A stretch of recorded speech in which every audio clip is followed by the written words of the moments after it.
Muli magandang umaga sa bawat isa. Maligayang araw ng Panginoon. Tanghalian na pala.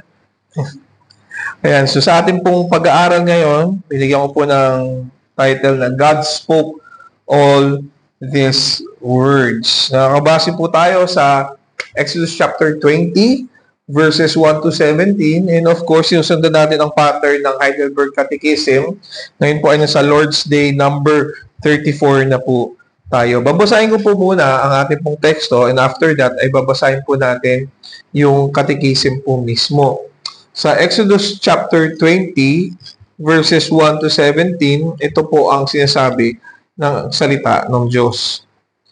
Binikas ng Diyos ang lahat ng salitang ito na sinasabi, "Ako ang Panginoon mong Diyos na naglabas sa iyo sa lupain ng Ehipto mula sa bahay ng pagkaalipin. Huwag kang magkakaroon ng ibang mga Diyos sa harap ko. Huwag kang gagawa para sa iyong sarili ng inukit na larawan o ng anumang kawangis, ng anumang nasa langit sa itaas o ng nasa lupa, sa ibaba o ng nasa tubig sa ilalim ng lupa. Huwag mo silang yuyukuran o paglingkuran man sila, sapagkat akong Panginoon mong Diyos ay Diyos na mapanibughuin na aking pinarurusahan ang mga anak dahil sa kasamaan ng mga magulang hanggang sa ikatlo at ikaapat na salinlahi ng mga napopuot sa akin. Ngunit, pinagpapakitaan ko ng wagas na pag-ibig ang libo-libong umiibig sa akin at tumutupad ng aking mga utos. Huwag mong babanggitin ang pangalan ng Panginoon mong Diyos sa walang kabuluhan, sapagkat hindi pawawalang sala ng Panginoon ang sino mang gumagamit ng kanyang pangalan sa walang kabuluhan. Alalahanin mo ang araw ng Sabat upang ingatan itong banal. 6 na araw kang iyong gagawin ang lahat ng iyong gawain. Ngunit ang ikapitong araw ay Sabat sa Panginoon mong Diyos. Sa araw na ito ay huwag kang gagawa ng anumang gawain, ikaw o ang iyong anak na lalaki, ang iyong anak na babae, ang iyong aliping lalaki, ang iyong aliping babae, ang iyong mga baka, ang dayuhang nasa loob ng iyong mga pintuan. Sapagkat sa loob ng 6 na araw ay ginawa ng Panginoon ang langit at lupa, ang dagat at lahat ng naroroon, at nagpahinga sa ikapitong araw. Kaya't pinasbasa ng Panginoon ang araw ng Sabat at ginawa itong banal. Igalang mo ang iyong ama at ang iyong ina, upang ang iyong mga araw ay humaba sa lupaing ibinibigay sa iyo ng Panginoon mong Diyos. Huwag kang papatay, huwag kang mangangalunya, huwag kang magnanakaw, huwag kang magiging sinungaling na saksi laban sa iyong kapwa. Huwag mong iimbutin ang bahay ng iyong kapwa, huwag mong iimbutin ang asawa ng iyong kapwa, o ang kanyang aliping lalaki, o ang kanyang aliping babae, o ang kanyang baka, o ang kanyang asno o anumang bagay ng iyong kapwa." Ito po ang salita ng Panginoon. Ngayon po ay babasahin po natin ang Heidelberg Catechism sa inyo pong mga bulletin sa Lord's Day number 34. Para po doon sa tanong number 92, di na po natin sasagutin yung sagot dahil nabasa na po rin natin yung passage po natin. Ganun ba man, basahin pa rin po natin kung ano po yung naka-indicate dyan. So, tatanungin ko po, kayo po ang sasagot. Tanong number 92. Ano ang binigas ng Panginoon sa kanyang kautusan? Sagot? Nagsalita ang Diyos ng mga ito. Tanong number 93. Paano nahahati ang mga kautusang ito? Sagot? Nahahati ang mga ito sa dalawa. Ang una ay binubuo ng 4 ng kautusan, pagtuturo sa nararapat nating kaugnayan sa Diyos. Ang ikalawa ay may 6 na kautusan, pagtuturo sa atin kung ano ang pananagutan sa ating kapwa. Tanong number 94. Ano ang hinihiling ng Diyos sa unang kautusan? Sagot? Na ako na di layong mapahamak ang aming kaligtasan, iwasan ang itakwil ang lahat ng anyo ng pagsamba sa Diyos-Diyosan. Maika, pamahiing maling pagsamba, at panalangin sa mga santo o mga kaugnayan sa mga nilalang, na aking taus-pusong kinikilala ang nag-iisang Diyos, magtitiwala sa Kanya lamang ayon bawat kabutihang pagpapakumbaba at pagtitiis.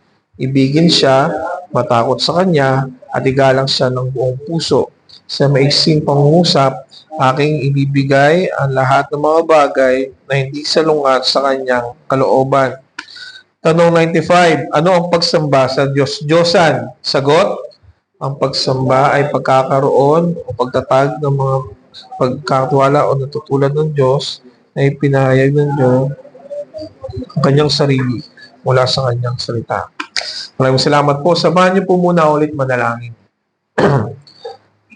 Aming dakilang Diyos, kami po ay nagpapasalamat na muli ay maaral po namin ang iyong salita. Salamat din po sa katikismo na inyo pong inalaw na ma-formulate upang mas lalo po namin ma-structure ang aming po mga isipan patungkol sa mga katikismo, mga katuruan na dapat po namin maunawaan. Samahan niyo po kami, Panginoon. Kami po ay limitado sa aming pong kakayanan. Hiniling po namin ang karunungan at ang paggabay mula sa banal na Espiritu upang amin pong masumpungan talaga ang inyong salita sa paraan na nakalulugod po sa inyong harapan. Kung ang dalangin sa pangalan ni Jesus. Amen. So, gaya po ng nabanggit ko, tayo po ay may problema sa bansa po natin at binaha talaga tayo ng maraming mga balita tungkol po sa flood control system. At madami na pong mga reports na ang pinapaliwanag, merong poor coordination between constructor, mga contractor, and also doon sa mga legislators. At isa sa nakikita natin, merong obvious na corruption talagang nagaganap. Merong mga batas na ini-ensure yung accountability, kaya naman pinag-imbestigahan talaga ito. At inaasahan natin na sana yung batas talaga ay papanindigan ng mga mambabatas at hindi i-disregard yung value ng kautusan. Madami ang pinilit na to go around doon sa batas. Kasi nga, ang pag-iisip, ang batas ay pwede naman nilang dayain, no? Kaya nga, they go around doon sa batas. Pero ganun pa man, ang human law o yung mga kautusan na meron sa pantao ay founded pa rin sa salita ng Diyos. At sa kagustuhan na makadaya doon sa kautusan ng mga tao, na again, reflection ng kautusan ng Panginoong Diyos, pinapakita nung ganong mga gawain ng mga pandaraya yung katotohanan na ang mga tao pa rin ay makasalanan talaga at hindi worthy sa kahit na ano pa mang bagay. Ang kautusan ng Diyos, yun yung nire-reflect eh. Ang tao ay makasalanan. Hindi siya worthy sa harapan ng Panginoon. And sa kabila ng paggawa ng mga maraming mga batas, ang mga tao pinipilit pa rin na dayain yung batas. Anong ibig sabihin nito? Ang mga tao kasi ay makasalanan pa rin. Na sa kabila ng mga batas, ay patuloy pa rin na mandaraya at mandaraya. Ganun pa man, ang kautusan ng Diyos ay hindi pa rin naman magbabago sa kabila ng mga pandaraya ng mga tao.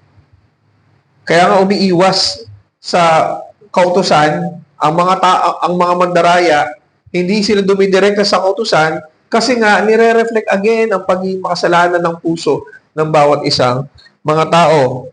But then again, dito nakita natin yung kalagahan ng salita ng Diyos, lalo ng kanyang kautusan. Kasi meron itong nire-reveal sa atin, meron itong gustong ituro sa atin na dapat na malaman ng bawat isa. 2 punto lang naman po ang ating pag-uusapan. Nandiyan po sa mga bulletin ninyo. Una po yung division of the law. Pangalawa, the demand of the first.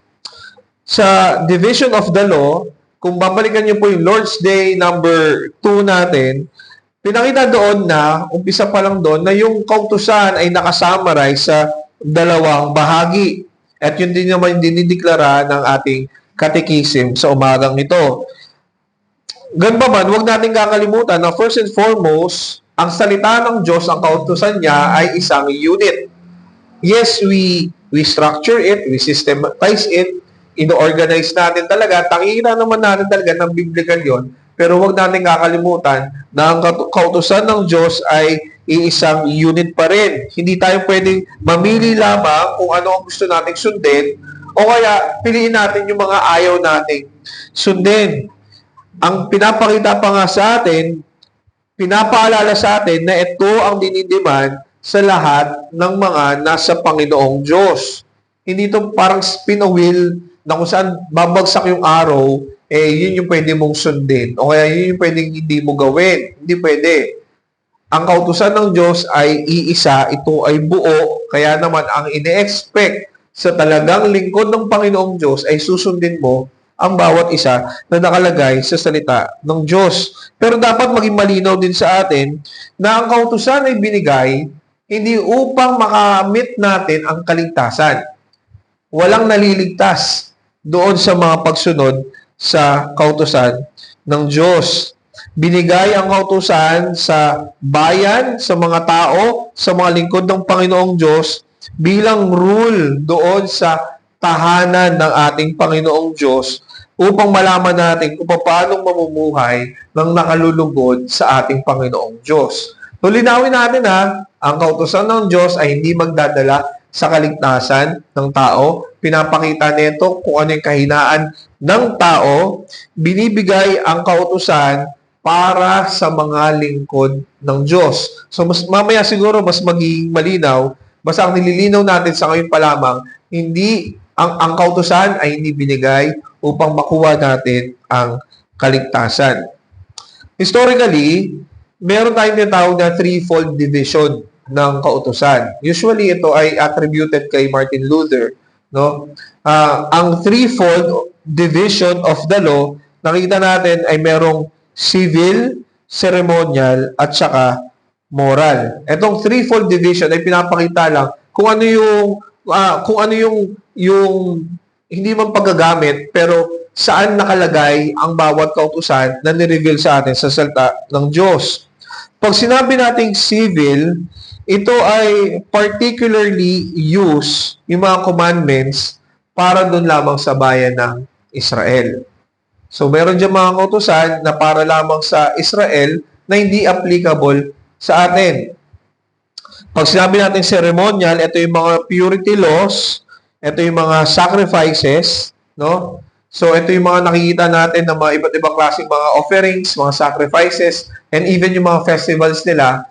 So, lahat ng mga yon ay ginagawa ceremonially, pero linawin natin, hindi ito applicable din sa atin na sa panahon ngayon, hindi dahil hindi tayo sa bayan ng Israel, kung hindi dahil ito ay natupad na sa ating Panginoong Jesucristo.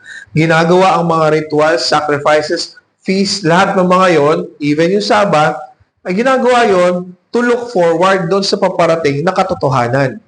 Kumbaga, ito yung mga shadow, ito yung katotohanan. Since dumating na ang Panginoong Jesucristo, ang ceremonial laws ay hindi na siya applicable sa panahon ngayon. And even, again, yung civil laws, hindi nga applicable din sa atin dahil nga tayo ay hindi bayan ng Israel. Yung pangatlong division ay yung moral. Ang moral law, ito yung binding sa lahat ng mga tao sa kahit saang lugar at sa kahit na anong panahon. Bakit? Kasi ang moral law, ito ay yung reflection ng pinaka-character ng ating Panginoong Diyos. Makikita natin yan doon sa Ten Commandments na binasa natin, parte nung Catechism. Lahat ng nakasulat dyan, popularly known as the Ten Commandments, lahat ng nakasulat dyan ay reflection ng character ng ating Panginoong Diyos. Kaya naman, since ang Diyos ay hindi nagbabago, yung standard ng ating Panginoong Diyos ay hindi rin magbabago. Kung ano yung inihayag na niya mula pa sa umpisa, patungkol sa kanyang sarili, na pinapahayag din ng kanyang kautusan, yun pa rin ang kanyang standard even sa panahon natin ngayon. Ito yung kautusan na dapat nating maunawaan at perpetually, meaning continuously and forevermore, na i-apply sa panahon din natin ngayon. Lalo na, ini-expect ito sa bawat mga Kristiyano. Yung Ten Commandments, pag binasa natin, dapat mapaisip tayo na-apply ko ba to sa aking sarili? Lalo pa kung gusto natin ng mas malinaw na na paliwanag niyan, punta tayo sa paliwanag ng ating Panginoong Jesucristo na kung saan nakita natin yung pagtaas ng standard talaga na imposibleng i-apply ng bawat isa sa atin. Ngayon, bukod doon sa threefold division, si John Calvin, meron siyang pinapaliwanag tungkol sa tatlong pagkagamit ng kautusan or three uses of the law. Yung una, pedagogical, ibig sabihin, pedagogy, teaching, o pedagogical use. Ang kautusan ay nagtuturo sa atin ng ating mga kasalanan. Tinuturo sa atin. Pag binabasa natin yung kautusan ng Panginoong Diyos, sa kahit na anong area pa yan, kahit na ano pang division yan, may it be civil or ceremonial and even moral, pag binabasa natin yan, ang sinasabi sa atin, makasalanan ka. Wala kang kayang gawin. Kailangan mo pa ng mga ganitong kautusan para maging malinaw sa iyo, makasalanan ka. Hindi mo kayang iligtas yung sarili mo. Sa James, sa epistle ni James, makikita natin ang pinapaliwanag niya, ang kautusan ng Diyos ay parang mirror, salamin, na kung saan ay kailangan mong tignan ang iyong sarili. Malaking tulong na tignan natin yung salita ng Diyos na gano'n, na mirror. Kasi ang ibig sabihin nito, sa tuwing titignan mo, babasahin mo ang salita ng Diyos, dapat mapaisip ka, nagre-reflect ba ito ng sarili ko sa aking relasyon sa aking Panginoong Diyos? Kasi baka mamaya, hindi ito yung reflection talaga ng pamumuhay mo. So, ang unang pagkagamit ay pedagogical na tinuturo na ikaw ay makasalanan at itinuturo na kailangan mo ang Panginoong Jesucristo. Kailangan mo ang kaligtasan na ang Panginoong Jesus lamang makagawa. Yun yung inahayag sa atin sa Galatians, na kung saan ang batas, ang kautusan ng Diyos ay inilagay bilang parang mga tutor na hanggang sa dumating yung katuparan talaga, yun siyang magliligtas talaga. Pangalawang paggagamit ng kautusan ay civil. Parang yung sa una. Pero to civil use, ang paggagamit ng kautusan is to restrain evil. So nakikita rin naman natin sa panahon natin ngayon, yung mga kautusan o yung batas ng tao, ginawa yan, finormulate yan, para pigilan yung kasamaan. Originally, since ito ay founded sa salita ng Diyos, yun din yung inihayag ng salita ng Diyos. Nilalagay yan upang pigilan ng kasamaan. Obviously, sa Ten Commandments pa lang, meron sinasabi niyang huwag kang papatay. So, kung wala ito yung kautusan na to, maaaring isipin ng mga tao, pwede pala tayo magpatayan na lang, magkuwanan ng buhay eh. Although, merong revelation sa mga conscience ng mga tao, pero praise God kasi talagang isinulat, inihayag na ayaw ng Diyos na tayo yung kikitil o kukuha ng buhay ng mga tao. Pinipigilan ng kautusan ang kasamaan. Ang pangatlong paggagamit ng kautusan ay normative. Ibig sabihin nito, again, ang kautusan ay hindi para magkaroon ka ng kaligtasan, kung hindi ito ay normative in a sense na ito yung naggagabay sa iyo sa pamumuhay mo sa mundong ito sa paraan na nakalulugod sa harapan ng ating Panginoong Diyos. It is not to attain salvation, it is because you have salvation, kaya ito yung mga gagawin mo. Merong mga nagtuturo na sinasabi na ang batas o ang kautusan ay hindi na relevant sa panahon ngayon kasi we are under grace. Yun yung sinasabi nila. Na kumbaga, kung didisiplinahin mo yung isang member ng church, para bang ikaw pa yung masama kapag didisiplina mo? Kasi ang sasabihin, we are under grace, but hindi ka gracious. Kaso lang again, yun ba yung paggagamit ng batas or kautusan? Kung hindi mo didisiplinahin ang gumawa ng kamalian, paano siya maitatama? Paano siya mapipigilan doon sa kanyang kasamaan? Yun yung tinuturo ng iba eh. We're no longer under law, we're under grace. Pero alam niyo mga kapatid, etong klase ng pag-iisip, it implies na ang Diyos ay nagbabago. Kasi since hindi tayo under law, under grace na tayo, ano yung sabihin nito? Yung Diyos ba nagbago bigla ng isip? Na, sige, sa panahon ni Jesus, wala nang kautusan, huwag yun ang pansinin yung mga nangyari noon. under grace na lang tayo, ito na lang yung pinaka iparamdam natin sa lahat. Para bang ang Diyos ay iba doon sa Old Testament at iba rin doon sa New Testament. Itong klase ng pag-iisip o ng pagre-reason ay nag-a-assume din na ang kautusan ay hindi founded sa grace ng Panginoon. Kasi nga, hiwalay daw eh. Na para bang itong law na to ay walang biyaya o walang pagmamahal, wala ring grace ng ating Panginoon. Pero doon sila nagkakamali. Ang kautusan ay founded pa rin sa biyaya ng Panginoon. Kasi nga, mababasa pa lang natin. Exodus chapter 20, verses 1 to 2, babasahin ko po. Binigkas ng Diyos ang lahat ng salitang ito na sinasabi, Ako, ang Panginoon mong Diyos, na naglabas sa iyo sa lupain ng Ehipto mula sa bahay ng pagkaalipin. Kailan iniligtas ng Diyos ang bayan ng Israel mula sa pagkaalipin? Nung sumusunod na ba sila doon sa kautusan? Hindi naman, di ba? Wala pa yung 10 Commandments na pagpapahayag, niligtas na sila ng Panginoon. Anong pinapakita nito? Yung kautusan ay hindi nakabase doon sa pagsunod lamang para ikaw ay maligtas. Ito ay nakabase pa rin doon sa unang pagpapakita ng biyaya na ng Panginoon. So, hindi pwedeng sabihin na itong kautusan ay walang biyaya. Kasi kung sasabihin natin na ito ay walang biyaya, edi ibig sabihin nito, ang nire-require ng Panginoong Diyos, sundin mo muna to, saka kita ililigtas. Hindi naman ganun yung nangyari. Nagligtas muna ang Panginoon, saka binigay yung kautusan. So, ang kautusan ay hindi binigay upang malabas sila sa Egypt, pero binigay ito pagkatapos na nagpapakita na walang kautusan or ambag sa tao para makompel ang Diyos na iligtas ang tao. It is only still by grace.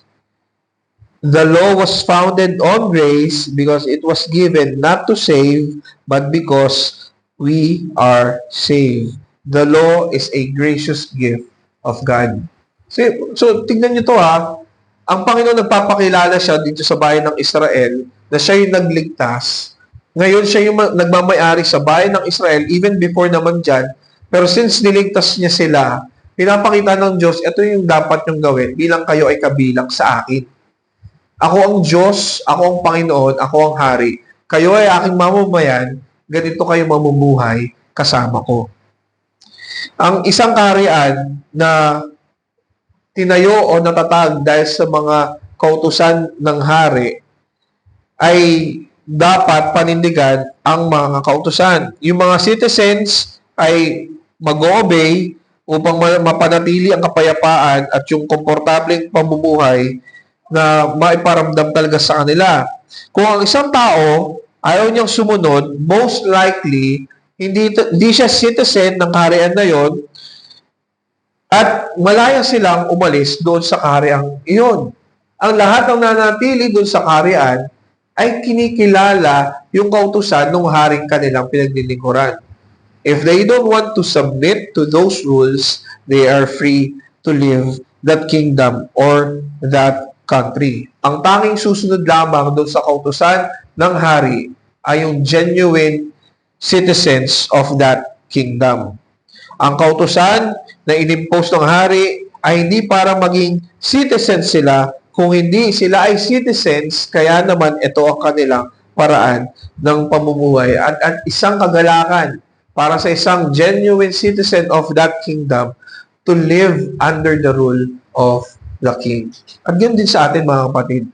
Bilang mga anak ng Diyos, kagalakan nating sumunod sa salita ng Diyos. Sinasabi sa atin ng Diyos, ganito kayo mabuhay sa harapan ko. Ganito ang pamumuhay sa aking kaharian. At isang kagalakan na sundin natin ang kautusan ng Panginoon. Tandaan natin, kung titignan natin ang ating Panginoong Diyos, hindi siya required to do anything good sa atin. No? Yung kautusan na binigay ng Panginoong Diyos, isang malaking biyaya talaga, isang malaking regalo. Kasi, pwede namang pabayaan na lang tayo ng Diyos. Try nating mamuhay ng maayos sa kung paano natin ito maunawaan. At kung magkakamali tayo, hindi natuwa ang Diyos sa atin, well, pwede niya tayong patayin anytime. Pero, hindi ginawa ng Panginoong Diyos yun. Binigay niya ang kanyang kautusan upang malaman natin kung paano natin siya mabibigyan ng kaluguran at kung paano tayo mamumuhay ng maayos sa kanyang kaharian. Mga kapatid, tanungin natin yung sarili natin. Do you see the law of God as a burden? Or do you see it as a delight that identifies us as His own? Yung buhay ba natin nagpapakita na yes, we are indeed citizens of God's kingdom? Kung alam natin yung pagkakahati, yung pagkagamit ng kautusan, mga kapatid, ang panalangin ko po at ang sana panalangin din ng bawat isa po sa atin ay nandoon yung kagalakan natin na sundin talaga at makita yung kagandahan at value ng kautusan ng Diyos sa ating mga buhay.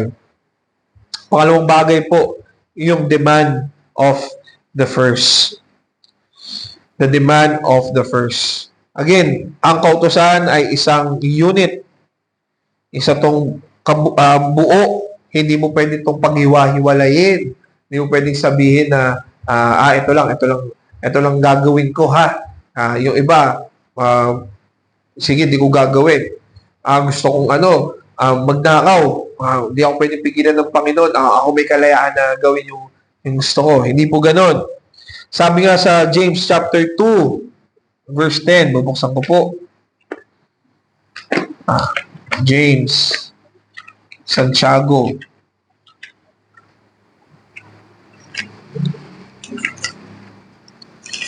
James chapter 2, verse 10. Chapter 2. Ayan.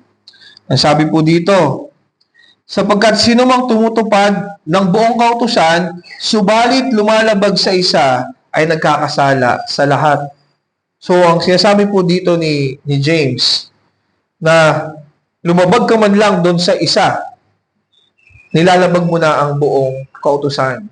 Parang isipin mo yung isang salamin na nakasulat dyan yung 10 Commandments, tapos batuhin mo lang yung isa na ayaw mong sundin, yung salamin, hindi lang siya basta magkakrak, kundi mababasag talaga siya ng buo. Ganun ang salita ng Diyos.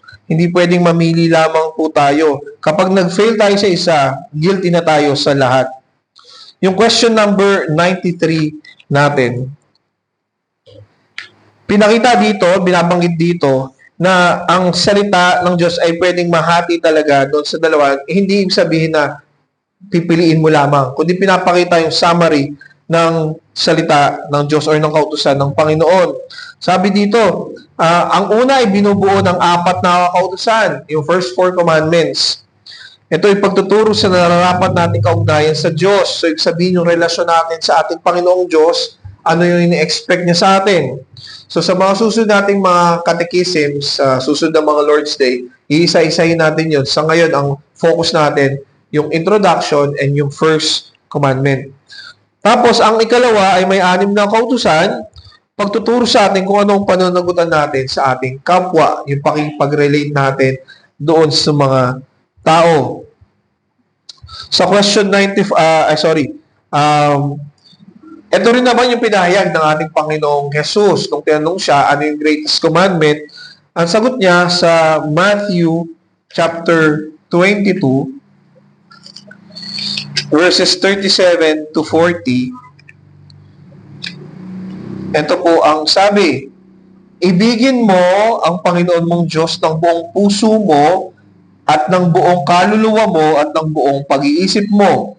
Ito ang dakila at unang utos. At ang pangalawa ay katulad nito, ibigin mo ang iyong kapwa ng gaya ng iyong sarili. Sa 2 utos na ito, nakasalig ang buong kautusan at ang mga propeta. So, hindi lamang ito gawa ng Heidelberg Catechism, ito ay nakabase sa salita ng ating Panginoong Diyos. Yan. So, sa question number 94 natin and 95, pinapakita dito yung agreement doon sa mga sinabi ng ating Panginoon. And also, nakafocus ito doon sa unang kautusan. Ito yung pinaka-ugat ng kautusan. So, sobrang halaga ng unang kautusan na to. Ito yung magiging basihan ng kautusan talaga. Kaya nga ito ay tinawag na una. Kasi nga ito ay mahalaga, ito ay magiging basihan. Doon sa sinabi sa Exodus chapter 20, dapat wala kang ibang Diyos. Buksan ko po para mas malinaw po sa atin. Exodus 20, sabi po doon sa verse 3, huwag kang magkakaroon ng ibang mga Diyos sa harap ko. Hindi ibig sabihin nito na ina-acknowledge ng Diyos na meron pang ibang nag-i-exist na Diyos. Hindi. Malinaw sa Biblia, inihayag sa atin na walang ibang Diyos maliban sa Diyos. Pero anong ibig sabihin na huwag kang magkakaroon ng ibang mga Diyos? Ang mga tao ay kumikilos na para bang meron pang ibang mga Diyos. Lalo na kung consider natin yung mga Israelites na for 400 years ay immerse sila doon sa katuruan ng mga Egyptians na meron mga Diyos, iba pang mga Diyos na nag-exist. Ang inihayag at inililinaw ng ating Panginoong Diyos sa mga Israelites, walang ibang Diyos. Ako lamang. Ako ang inyong sambahin. Huwag kayong magkakaroon ng ibang mga Diyos sa harap ko. So, again, hindi sinasabi ng Diyos merong ibang Diyos, pero kasi ang mga tao kumikilos na para bang meron pang ibang Diyos. Yung sinabi ng Diyos, huwag kayong magkakaroon ng ibang mga Diyos sa harap ko, nagpapakita rin dito kung ano ang meron talaga sa ating mga puso. So, hindi ito yung literal lamang ng mga kinikilalang mga Diyos, ng mga Hindu o ng ibang mga religion, kundi kung ano ang nilalaman ng mga puso natin. Ang Diyos, pinapaliwanag niya, walang ibang Diyos. And again, hindi ibig sabihin na merong ibang mga Diyos. Pero madalas tayo ay kumikilos na para bang meron tayong paniniwala na meron pang ibang Diyos. Papaano, mga kapatid? Madalas, we worship money. Pag walang pera, para bang bagsak na ang buhay at gusto ko nang mawala sa mundong ito. Of course, mahalaga yung pera. Hindi natin sinasabi na itapon lamang natin yan. Pero kung aabot na tayo doon sa pagsamba sa pera, edi ibig sabihin ang pera ang Diyos natin. Madami wino-worship yung mga comfort dito sa mundong ito. Ang gusto yung maayos na buhay, marami ang buhay. Wala namang masama. Pero kung yun ay naging Diyos mo, yun ay naging dahilan ng pamumuhay mo, edi ibig sabihin meron kang ibang kinikilalang Diyos. Yung iba wino-worship mo, reputations nila. Mahalaga sa nila na maging maganda at mabango yung pangalan nila sa maraming mga tao. Anong ibig sabihin nito? Yung reputation, yan yung Diyos mo. Bakit? Kasi mas mahalaga siya, binibigyan mo ng oras, liban sa ating Panginoong Diyos. Itong mga bagay na to, ito yung nagdi-distract ng ating mga isipan, palayo sa ating Panginoong Diyos. At mga bagay na to, ang nagsasabi na ang Diyos ay hindi enough para sa atin. As long as we're pouring efforts doon sa mga bagay na to, ang sinasabi natin, ang Diyos ay kulang pa. In other words, it means we're giving the honor which belongs only to God to something or someone else. Nagkakasala tayo. Kaya ang sinasabi ng ating Panginoong Diyos, huwag kang magkakaroon ng ibang mga Diyos sa harap ko. Yung usapin pa rin dyan, yung puso din natin. Saan mo binubuhos yung puso mo, yung oras mo? Maraming mga pagkakataon na bukod doon sa mga literal na mga bagay na yon ay nadidistract tayo sa maraming mga bagay. Binanggit doon sa ating catechism, yung pagsamba sa 94,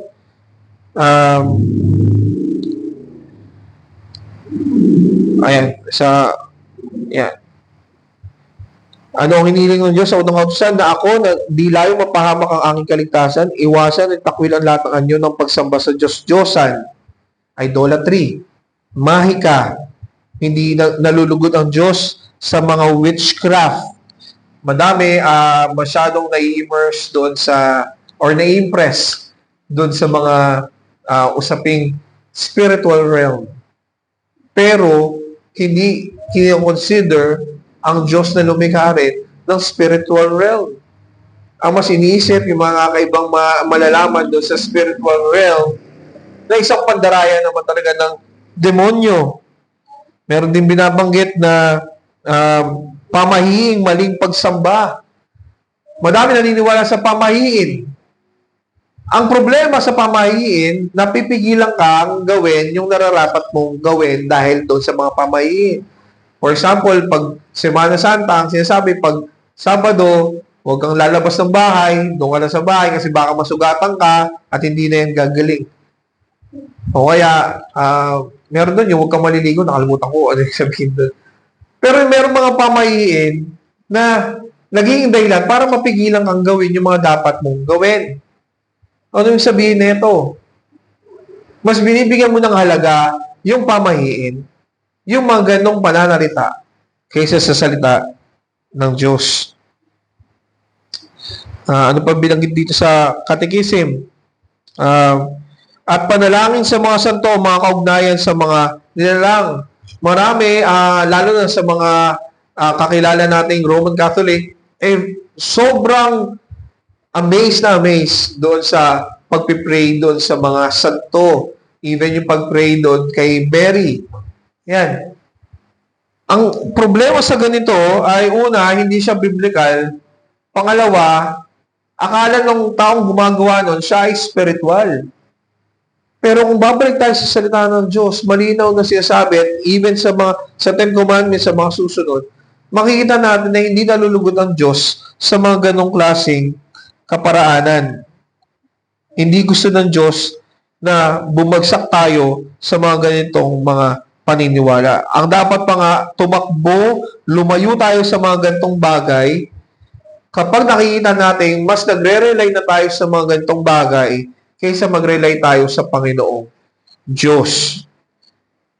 And even sa corporate, kung tayo ay mas bumubuhos ng atensyon sa ating mga careers, of course, we need to excel because hinanda tayo ng Panginoon dyan.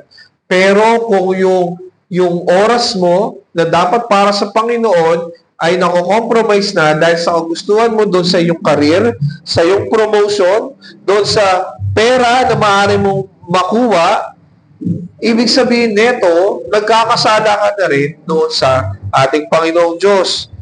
Why? Because you're living for the sake of those things at hindi para sa Panginoong Diyos. Yung careers, yung promotions, yung pera, hanggang dito lang naman sa buhay. Kaya hindi ko sinasabi na huwag nating trabahuin. Pero ang sinasabi ko, huwag yun yung maging goal natin. Bilang mga Kristiyano, ang dapat nating ultimate goal is the glory of God. Pasasalamat pa rin sa Panginoon para sa Kanya lahat ng mga to. Hindi yung pansarili nating mga kapakanan. Madalas, akala natin, doon natin matatagpuan yung identity natin. Kapag maayos yung karera natin, may pera tayo. Pero bilang mga Kristiyano, huwag nating tignan at hanapin yung identity natin sa mga ganung bagay. Alamin natin, sino ba yung Diyos na pinaglilingkuran natin. Yung first commandment, nire-require tayo na kilalanin ang nag-iisang tunay at buhay na Diyos. Na mahalin natin siya, matakot tayo sa Kanya, respetuhin natin siya, galangin natin siya, sundin natin siya, paglingkuran natin siya, at mabuhay tayo para sa Kanya. We have to make a conscious effort to remove all idolatries in our lives and to do what the will of the Lord demands. Kung tayo tunay ng mga Kristiyano, alisin natin yung mga idolatries na buhay natin. Hindi ko sinasabi mag-resign kayo sa trabaho ninyo. Pero rethink your purpose for doing what you're doing. Kung ang trabaho ay para lamang sa inyong sarili, then you're not doing it for the Lord. Let's make a conscious effort to do what the will of the Lord demands. Ang mga puso natin should be devoted to God alone, that we would rather forsake all creatures, everything, that to do the least thing against His will. Mga kapatid, ano ang sa iyong puso? Yung mga kinikilos mo ba ay consistent sa kung sino talaga ang pinaglilingkuran mo? Araw-araw ay susubukin tayo para tingnan kung sino ba talaga ang pinaglilingkuran natin. At sana mga kapatid, sa mga desisyon na ginagawa natin sa buhay natin, ipakita talaga natin na tayo ay nasa Panginoon. Ang unang kautusan calls us to renounce other things and call to God as the only true God who surely is the source of our salvation and deliverance and our comfort in life. Na siyang patuloy na sumasama sa kanyang bayan, sa kanyang mga tao, hanggang sa muli niyang magbabalik. Sana matagpuan po talaga tayo ng Panginoong Diyos na walang ibang Diyos kundi siya lamang. Manalangin po tayo. Aming Diyos, kami po nagpapasalamat sa inyong salita na patuloy po na sumusubok at talagang humahamon sa amin pong mga paniniwala. Nawa po ay matagpuan niyo po kaming tapat na naglilingkod lamang po sa inyo para po sa inyong kaluwalhatian. Ito pong aming dalangin sa kami sa pangalan ni Jesus. Amen.